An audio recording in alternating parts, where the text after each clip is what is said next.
भलेही तो जमाना कागदांचा होता, पण पत्रातल्या भावना 2-4 महिने सहज टिकायच्या.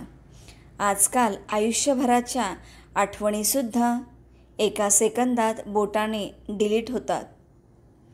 जो व्यक्ती कायम दुःखाचे रडगाणं गात राहतो, त्याच्या दारावर उभे असलेले सुख बाहेरूनच परत जाते.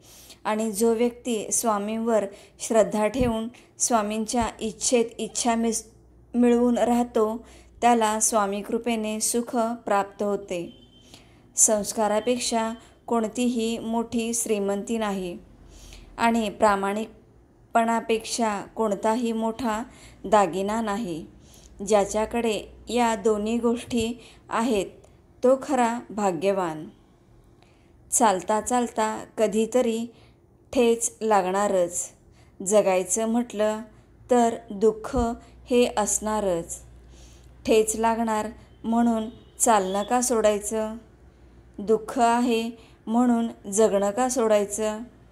दुःखातही आनंदाला कोठेतरी शोधायचं. आतून रडतानाही दुसऱ्याला हसवायचं. यालाच जगणं म्हणतात. स्वामीचरणाची धरावी कास, देहातिक प्रपंचात न व्हावे उदास. ज्याचे मन स्वामी चरणी गुंतले, त्याचे कल्याण स्वामींनी केले. प्रत्येक सकाळ म्हणजे भूतकाळाच्या वलयातून बाहेर येऊन भविष्य सुंदर करण्याची सुवर्णसंधी होय.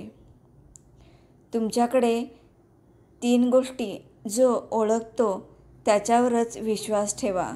हास्यामागे लपलेलं दुःख, रागावण्यामागे असलेलं प्रेम आणि मौनाचं कारण.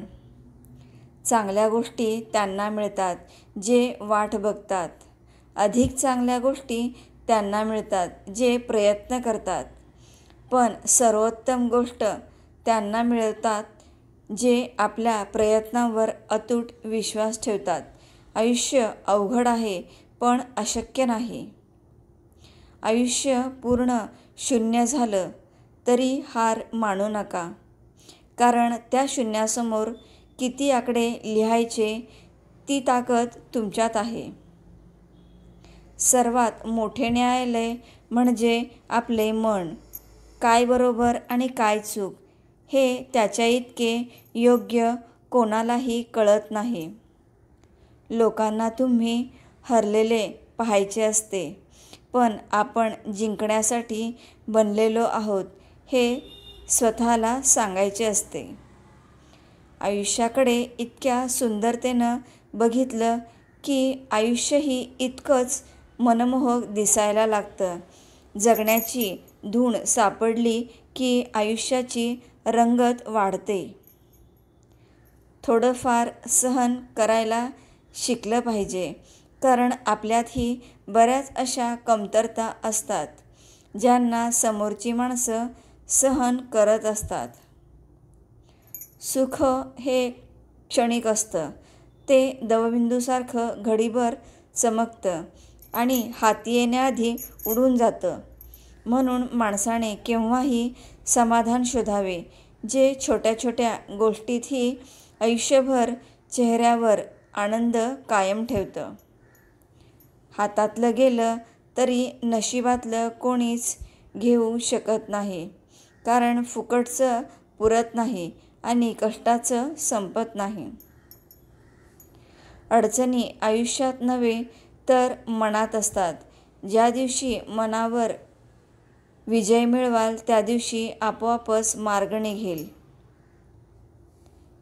जे बदलता येईल ते बदला. जे बदलता येत नाही ते स्वीकारा. जे स्वीकारता येत नाही त्यापासून दूर जा. पण स्वतःला आनंदी ठेवण्याचा प्रयत्न करा. आजीबाई आजीबाई थकलात का? नेटवर नातवाला भेटलात का? मुलांना शिकवून केला गुन्हा, परदेशी गेल्या लेकी सुना. नातवा नातवा येऊन जा, आजीच्या प्रेमात न्हावून जा. नातवाने वाचला नन्नाचा पाढा, रिकामा राहिला आजीचा वाडा. श्री स्वामी समर्थ.